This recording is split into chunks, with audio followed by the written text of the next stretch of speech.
que é interessante notar é a reação de Agar. Ela respondeu: fujo da presença de Sarai, minha senhora.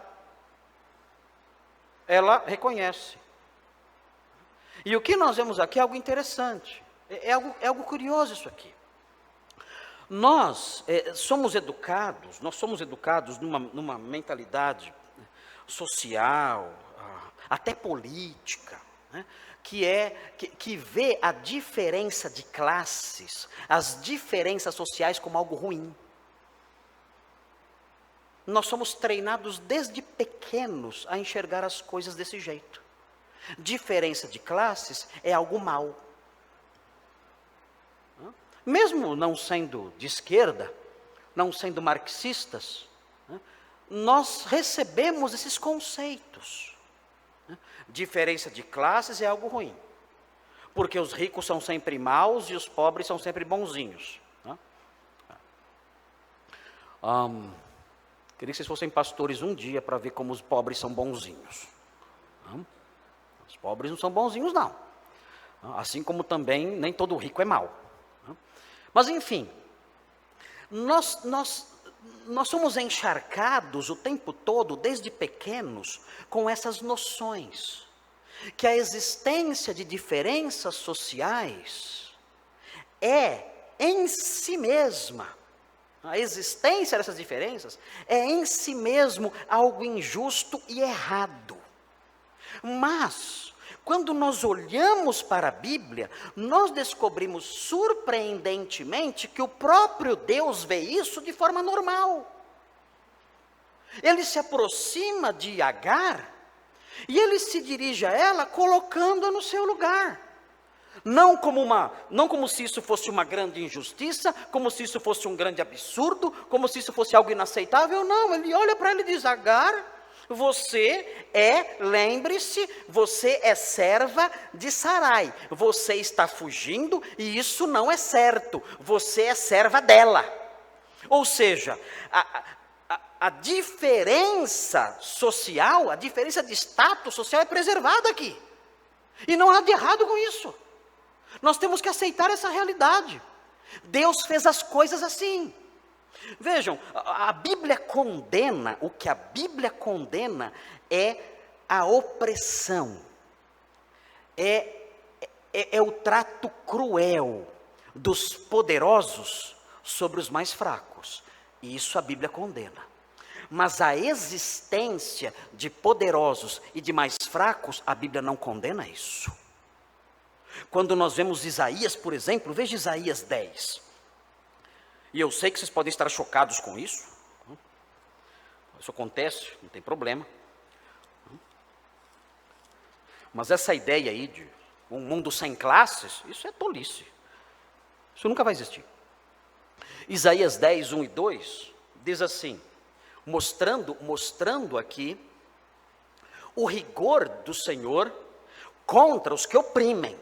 Veja o que diz: ai dos que decretam leis injustas, dos que escrevem leis de opressão, para negarem justiça aos pobres, para arrebatarem o direito aos aflitos do meu povo, a fim de despojarem as viúvas e roubarem os órfãos. Deus diz: ai dessas pessoas poderosas que oprimem os fracos, que oprimem os pobres. Isso Deus condena. Nós olhamos o Novo Testamento, Tiago 2,6. Tiago 2,6 mostra isso. Veja no Novo Testamento. Depois da carta aos Hebreus, você vê o livro de Tiago, a carta de Tiago. E Tiago 2,6 destaca isso, diz assim: entretanto, vós outros menosprezastes o pobre. E ele diz no finalzinho: não são os ricos que vos oprimem, e não são eles que vos arrastam para tribunais? Isso a Bíblia condena.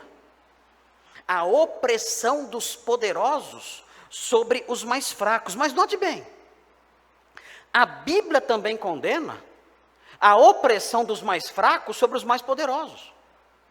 O quê? A Bíblia condena a opressão dos fracos sobre os fortes. Condena isso também. Sabiam disso? As duas opressões são condenadas na Bíblia. Porque os fortes também são seres humanos, merecem o nosso respeito também. O Senhor Jesus contou uma parábola em Mateus 21. Ele contou uma parábola em Mateus 21 que fala de um homem que tinha uma vinha e colocou alguns lavradores para trabalhar para ele. E ele mandou um dia o filho dele, o herdeiro, o dono de tudo, para olhar aquela vinha. E o que os pobres fizeram com o herdeiro, com o poderoso? O que fizeram com ele? Os pobres, os lavradores, mataram o herdeiro. E o Senhor Jesus condena essa atitude também. A opressão dos pobres sobre os poderosos, sobre os ricos. Então isso está fora de questão. Qualquer tipo de opressão é errada, mas a existência de classes diferentes, isso a Bíblia reconhece. E o próprio anjo do Senhor reconhece isso. Veja 1 Samuel, primeiro livro de Samuel 2:7. Cuidado vocês que estão na universidade, sendo doutrinados por ideias marxistas. Nada disso tem amparo bíblico, nada disso tem amparo na justiça de Deus. Veja 1 Samuel, primeiro livro de Samuel, capítulo 2, versículo 7. Veja aqui o criador das classes sociais.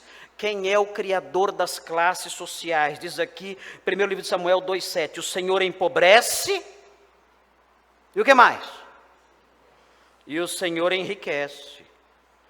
Ele abaixa e também exalta. Quem criou as classes sociais? Quem enriquece? Quem empobrece? É Deus.